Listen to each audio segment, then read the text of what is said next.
Good afternoon and welcome to the informational meeting. Today is Tuesday, July 24th. We'll call this meeting to order.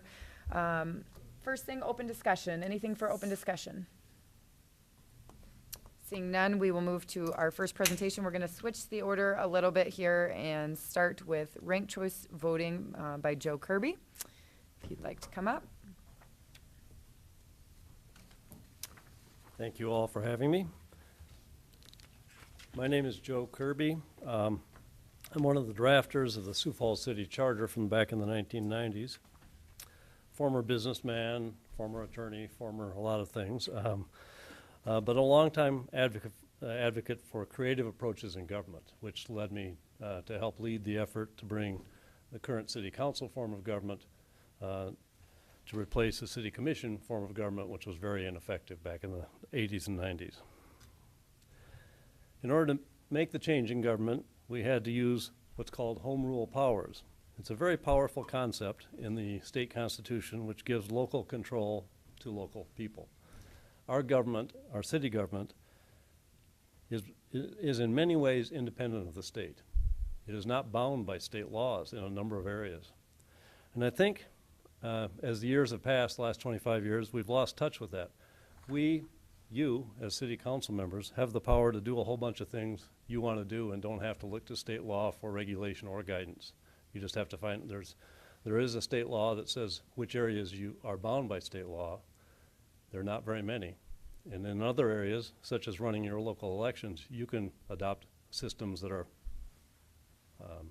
not called for in current state law. That's why I've always advocated Minnehaha County Commission would be wise to take a look at home rule powers and create a different form of government, or just maybe a more efficient style of government for the county. Well, ranked choice voting is in many ways superior, and I'll explain how it works here in a second. But basically, it avoids the cost of expensive runoff elections which often get a low turnout. And so what happens in ranked choice voting, let's say there are 4 candidates. You go into the ballot box to vote. You're going to rank the 4 candidates 1, 2, 3, and 4. Number 1 is your first preference, down to number 4, the person you least prefer be elected.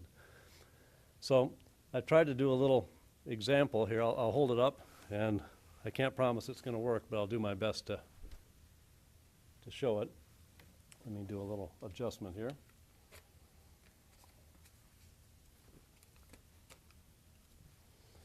I don't know if you can see this, but we've got 4 colors.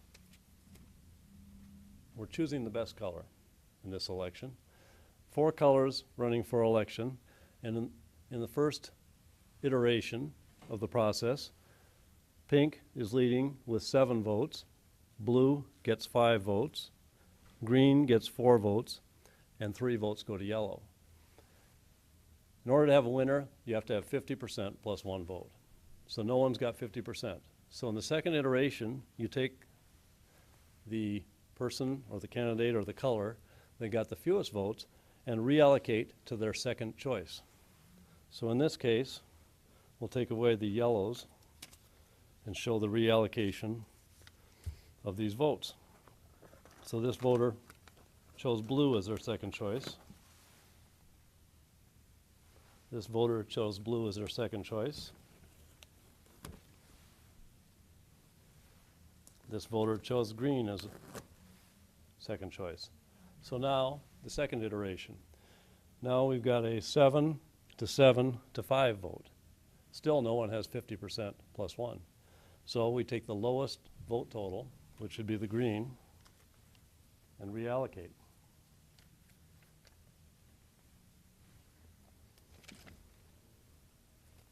This person voted for blue. Another blue. One for pink.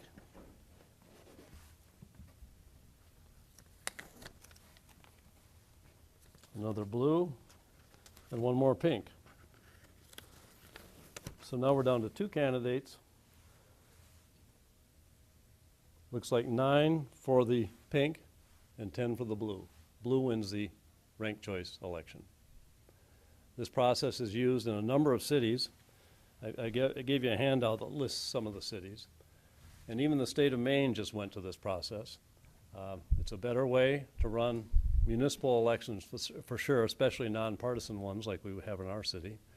It's also deemed by many to be a better way to run all elections, whether it's partisan or not.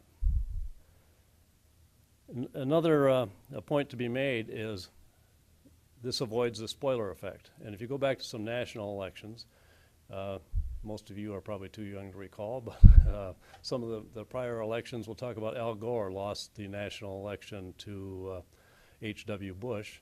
You may recall that year Ralph Nader was a spoiler and stole a lot of votes that would have gone to Al Gore. So if we'd had ranked choice voting nationally, presumably most of Nader's votes would have gone to Gore, and Gore would have been elected.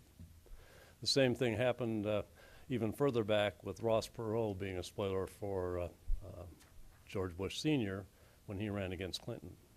So the idea is to reallocate votes till you finally get somebody over 50%, a popular winner. So that's ranked choice voting. I just wanted to offer that to you because I know the City Council has talked about different alternatives. I think you've gone from having no minimum requirement for voting to a 34% limit to a 50% limit. I know you're considering changes in that. I'd encourage you to consider this as well. Thank you, Mr. Kirby. Are there any questions from the council? Go ahead, Councilor Sale. Mr. Kirby, I think we can go all the way back to Teddy Roosevelt. Didn't he run in the Bull Moose Party? He did. And spoiled that election all the way back then. Would you consider this for all city elections, including the mayor, or is this just a council? It's your call. I would say it's good for all city elections. If you look at that information sheet I handed out, there's a number of cities that use it for mayor as well as council. Any others? Again, it would avoid the runoff, which is expensive and usually a lower turnout than 3 weeks prior when we have the first election. Any other questions, comments? Yeah, that was the one I was going to ask, was about the runoff. Just explain, I guess, a little more detail how it avoids that runoff election. And particularly how that, I think this last election, how that would have played out here in Sioux Falls in the last election with the council members. I don't recall who was involved in a runoff in this last election, but basically you have, Kurt was, we have one election. Voters vote once, indicating their preferences. There's no second, either they don't have to return to the ballot box to vote again. They rank the candidates the one time they come. The process can take a little time. You don't necessarily know the winner the next day because the software to do this, which I would encourage you to, if you're interested, to bring in somebody from Minneapolis or St. Paul or one of the other cities that uses this and find out what works there, what systems they use to do this. Any other questions from the council? Yeah, I have a question. Go ahead, Councilor. So what does that ballot? The ballot is got these numbers, and then does that have to be? Is that tabulated by machine, then, or? I believe so. Again, I just know the concept. I've been advocating this for a number of years. When we designed the city charter, I don't think this form of voting was known much in the U.S. It hadn't really hit the U.S. If we'd known about this, I would have encouraged us to put it in the charter. But it's come along in recent years, and some of the people that were involved in writing the charter think this is a better way to run elections than we have seen elections going. So we encourage those of you who have the power to do this, seriously consider it. It's a better way to run our city elections. And I think something, I guess, as you're talking about the tabulation aspect, it would, a person would need to investigate, how our current technology would be compatible with that, if it would be that everything has to start from scratch. Correct. Yeah. So, yeah, there's probably a cost involved with that as well. Cost and a savings, and you avoid any more runoff elections. Right. And I don't know what the cost is, but that's about 80-some thousand for a runoff. So, Any other questions? thank you. Seeing none, thank you very much. Thank you. We will move to our second item, our June monthly financials. Tom Huber, welcome. Tom Huber with the Finance Office. Here with the June monthly financial report. As June marks the halfway point to the calendar year-based budget, our focus this month has been on kind of a mid-year financial trend analysis for our primary operating account, the general fund. It's also a great time to review our financial position as it sets the baseline as we await the release of the 2019 recommended city budget next week. So, quickly looking at a couple of the economic factors that we look at from month to month, you can see that the city continues to create jobs to accompany population growth as our unemployment rate has declined since the beginning of the year and remains low to both the state and national averages. Strong job market, though, also adds in some wage pressures, so something that we look at every year when we're preparing the budget. So it does have some effect to the wage pressures we see at the city. Looking at building permit activity, activity remains steady and solid. You can see that we're staying in close step in 2018 to 2017's permitting activity to this point of the year. Our last key economic indicator, and here I'm going to take a little bit of a deviation. You've seen some of these charts, or some of you have seen these charts before, but we normally look at the 12-month rolling, and we'll get to that in a minute, but this chart provides a little bit of a longer-term trend analysis of the sales tax, first introduced in the mayor's capital program address this year. We've also shared it with the fiscal committee earlier this month. Each blue bar represents 10 years of average annual growth rate. So it really does take a long-term look, as 17 would represent from 2007 through 2017. 2016 would be 06 to 16. And you can really see the long-term trend and how we've fallen off of what I'll call our Nirvana years back in the 1990s and early 2000s. So it just provides some perspective as we look at some of the improvements in the short-term trends that we're seeing, that our long-term trend has been downward to this point. Hoping to reverse that, but if you look at the short-term sales tax revenue growth, you can see that basically since September of last year, we've picked up the pace. So it's been a noticeable change from the year earlier. With each one of these, I should just briefly walk through it. So the June 7.7% would represent June of 2018 over June of 2017. It just takes the year over year on a monthly basis. May would be May of 18 to May of 17. Now you'll notice March and May were down a little bit. April and June are up significantly. That all balances out as likely due to some timing differentials on sales tax remittances. But nonetheless, that all translates into an improving rolling 12-month growth rate, which is now up to 3.7%. It's been a slow but steady improvement over this past 9 months or so.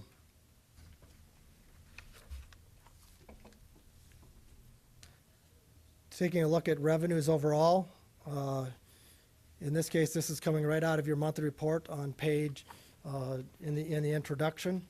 On the second page in, it just shows where we are to this point and percent of budget received. You can see that revenues are 2% above budget from last year for the amount received to this point. So on the right, then, you can see what accounts for that. And obviously, sales tax and property taxes are our two biggest sources, and those account for most all of the increase over last year. Likewise, on the next page of the monthly report, you'll see the expenditures year-to-date. And again, this looks at the budget spent year-to-date this year compared to last year. Again, 2% over last year is where we are to this point. If you look to the right, you can see what accounts for that. We talked about this a little bit last month, but I thought maybe we'd make the slides a little bigger as recommended, and we could show it a little clearer, that you could see the blue bar on highways and streets over the red bar, blue being 2018, red being 2017, which shows that we had significant more snow and ice removal costs in 2018 than we did in 2017. And that's reflected in the chart. It's also a reflection of why our expenditures are running above norm from last year, and as the most other departments are basically on track to what our expectations would be to this point of the year.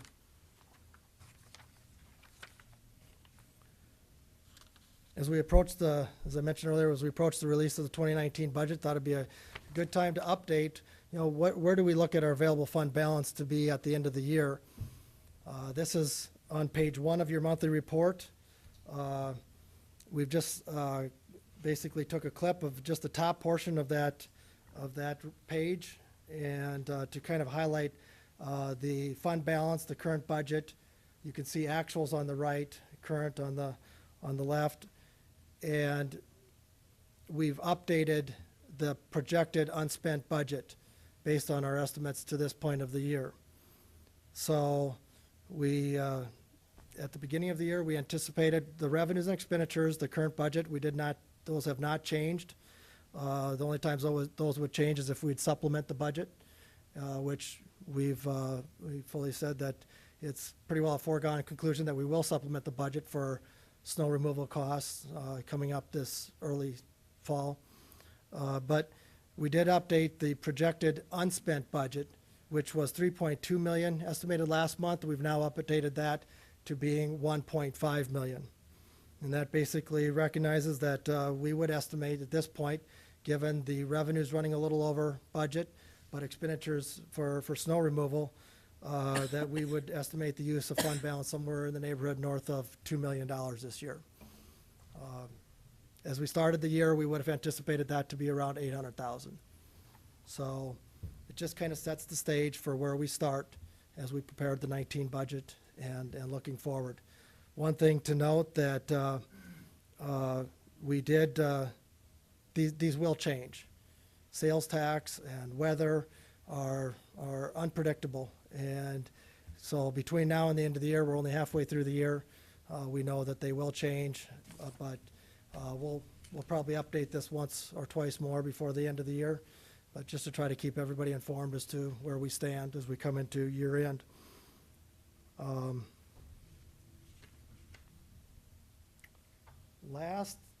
We talked a little bit last month about the lodging tax, that some entities were misreporting entertainment tax as lodging tax. So the state, they report to the state of South Dakota, and thus lodging tax had received too much, and entertainment tax not enough. We've adjusted that out on the monthly report, but the question was asked, so what does it really look like to the lodging tax? So we went back and tried to do an estimate of what would that tracking error look like. And you can see in the blue bar represents what our estimate was that lodging tax should have received. The red piece of the bar represents what the tracking error would have been, where they would have received too much. And so we did update your report on page 3 to reflect that if you factor all those out, we would estimate that the year-to-date run rate on the entertainment tax to be around 2.5%, versus what's showing up there as 4%. And on the lodging tax portion would be a -3%, not the -13% that's showing. Again, those are our estimates that had everything been reported as it should have been reported. We're hoping by year end that's all taken care of, as the state is working with the CVB, which receives all of the lodging tax from the city, to make sure to buffer the impact on their cash flow for that misreporting. With that, be happy to answer any questions on what was presented or the report. Thanks, Tom. Any questions for Tom? Go ahead, Counselor Starr. Counselor Neitzert's not here, so I got to dig in a little deeper than usual than I would. But let's stay with the lodging tax error for a minute, or the audited version of that. So ultimately, that's going to be, and I hate characterizing it as this, but a windfall to the city of about $250,000 when it all shakes out. We just put that into the third penny is where that ends up, and then we make a decision based on how we invest that, or how do you see that coming? That will go into the entertainment tax fund balance.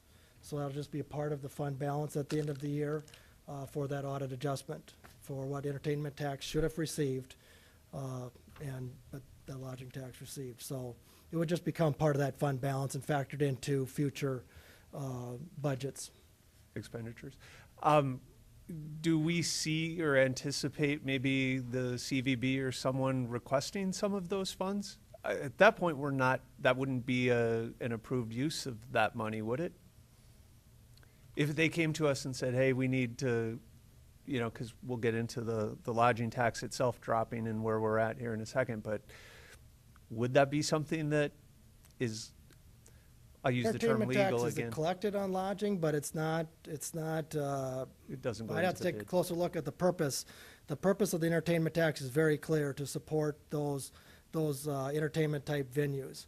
And so, that would have to be, possibly have, I wouldn't be able to answer that at this point. No, But I don't- it is collected on lodging. Both entertainment tax and the lodging tax are collected on lodging, but they have very identified specific uses within state law. And I Well, don't- Terry's I not don't- here, so I don't want to encourage that question too much by the time we're done, but I think there's going to be some, that's putting a struggle on their budget of what they were anticipating. That's kind of, when we talk about the difference between reported funds and audited funds and in doing that. So that's probably enough with that, if I could. Okay. So at this point, being at that midway point, are we pretty confident that we can look at a 3% increase in the budget for 2019 as we forecast down the road, that we're kind of seeing that as the number? At this point, we're very comfortable using 3% for the budget. Again, a lot of things can change between now and then. There's a lot of factors that go into sales tax collections, but the trend has certainly been favorable. It hasn't been a sharp turn up, but it's been a slow trend up. And so, we're hoping that that trend will continue, or at least won't decline, even if it stabilizes. So we're confident in that number for the budget. And I think this month just kind of showed it just continues to slowly etch up.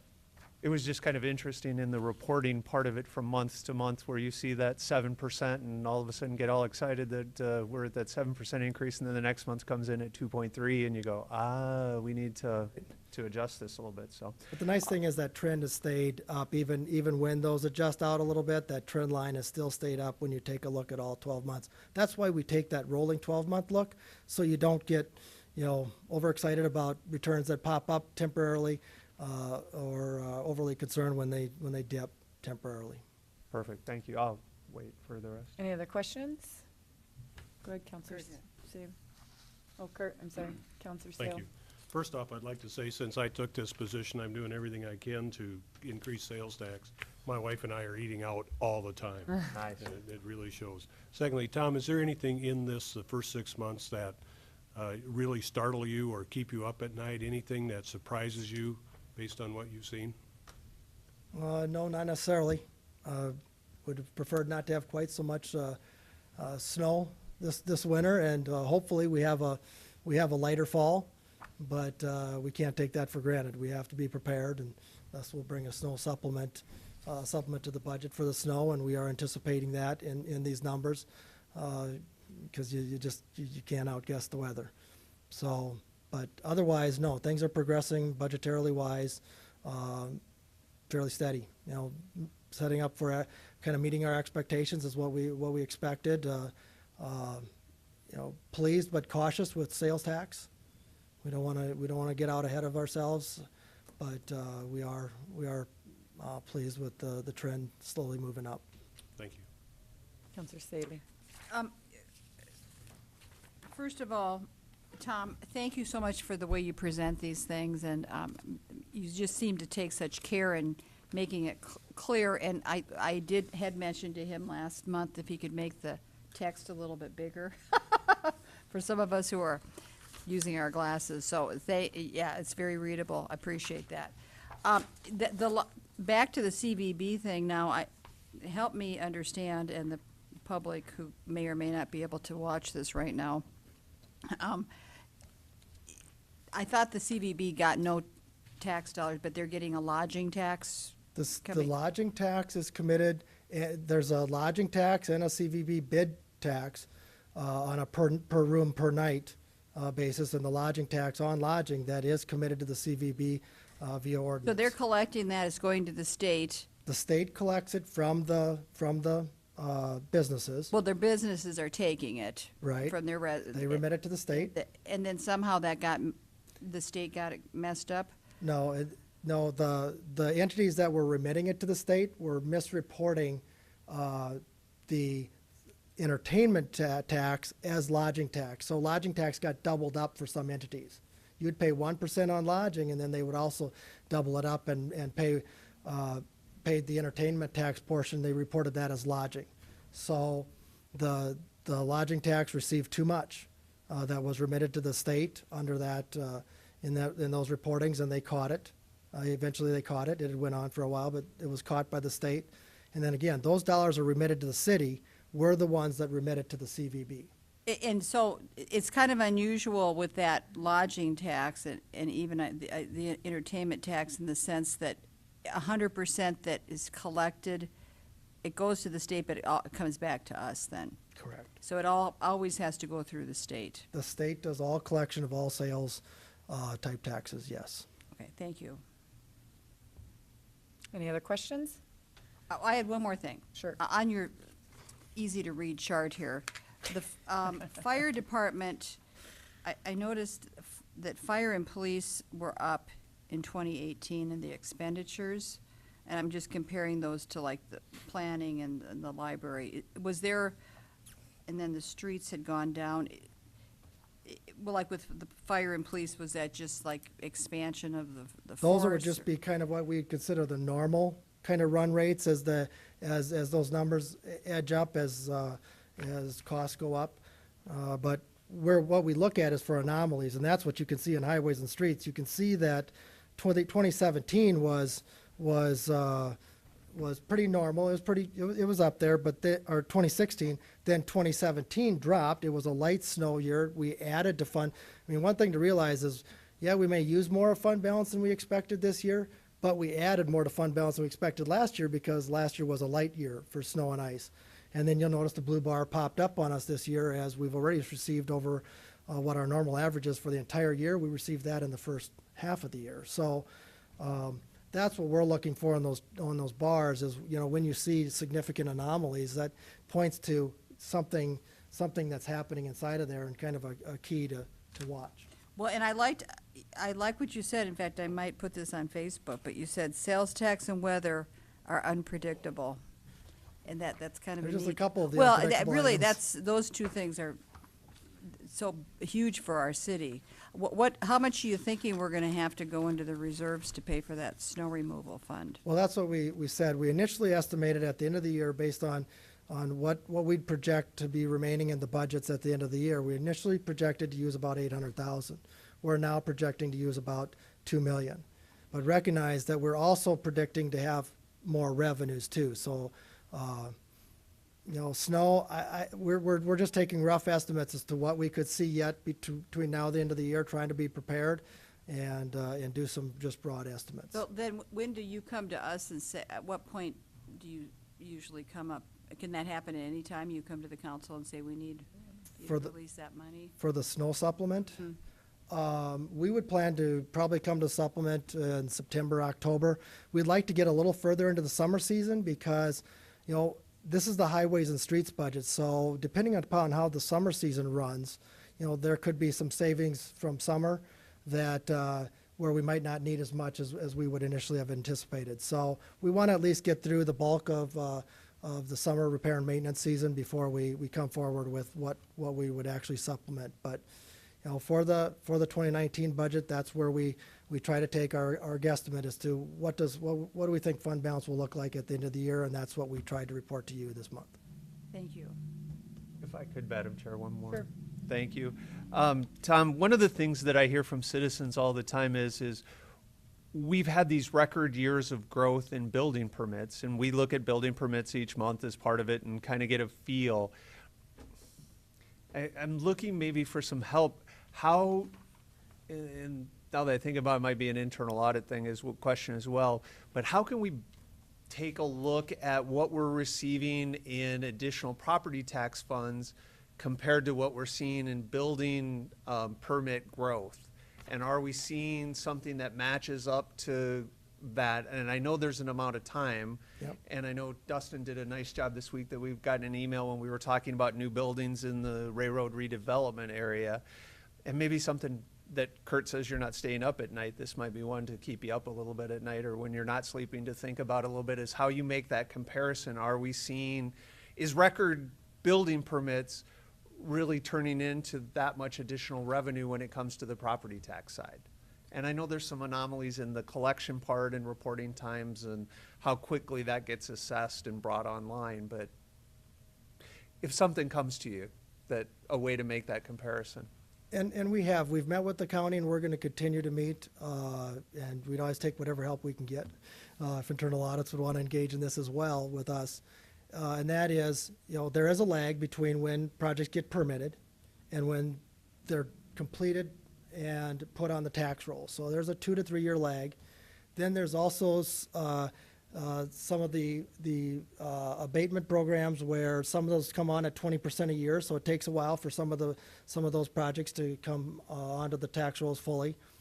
But probably one of the bigger factors is some of this property that's permitted never does come on the tax rolls if it's a eligible nonprofit or for government buildings and those type of activities when the school and counties and the cities are building.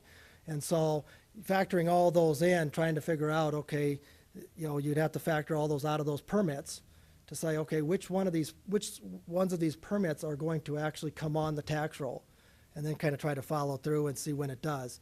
So, but we do think we have seen solid growth in our building permit, our building, our property tax growth from additional property being placed on the tax rolls, which I think pretty well kind of follows along with how we've seen permitting activity come in. Thank you. I just have one. Do you have a question? Go ahead. Yeah, I had, well, now, along that same line, then, how is that going to work with that multi-use parking ramp, where the city's owning the bottom part and then the developer's on top of it, for like the property tax on that?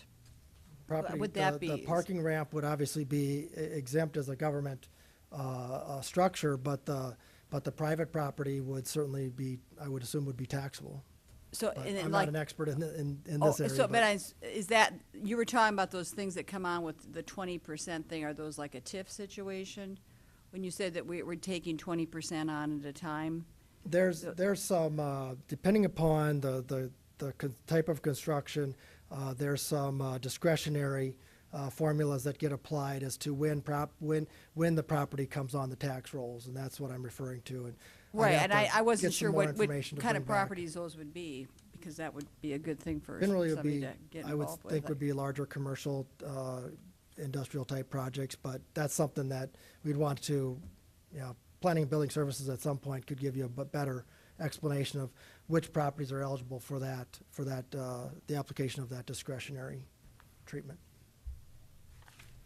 Any updates, if I can, any updates in regards to the Supreme Court hearing and ruling, and when we may or may not see anything with that?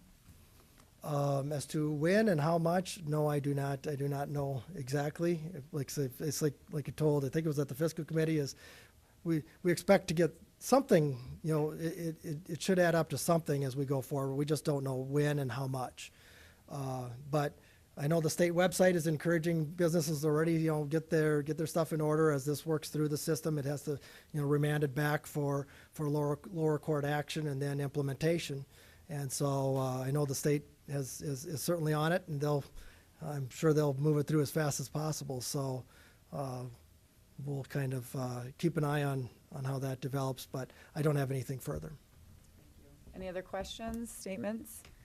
Seeing none, thank you so much for your presentation. Any public input on either of these two items brought up today?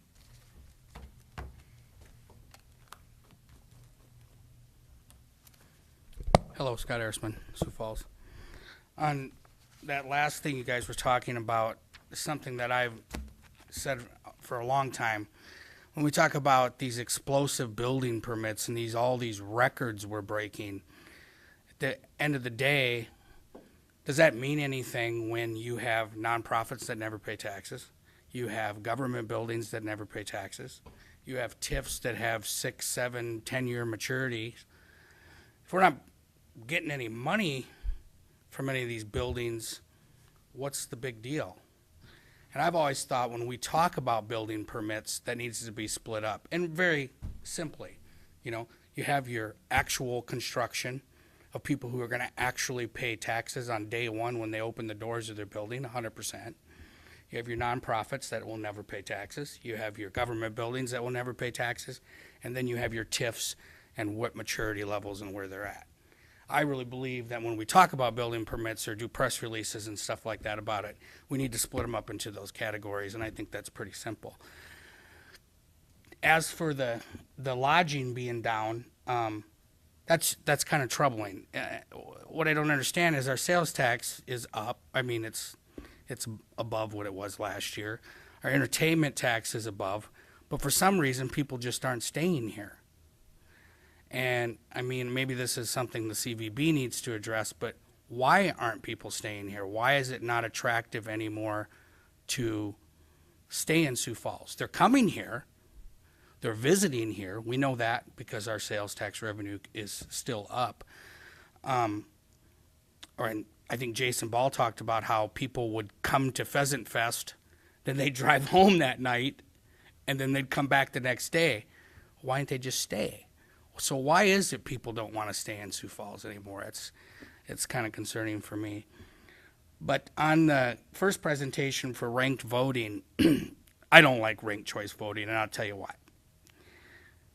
If I'm going to vote for someone, I'm going to vote for that person. I'm not going to have a second and third and fourth choice. Why?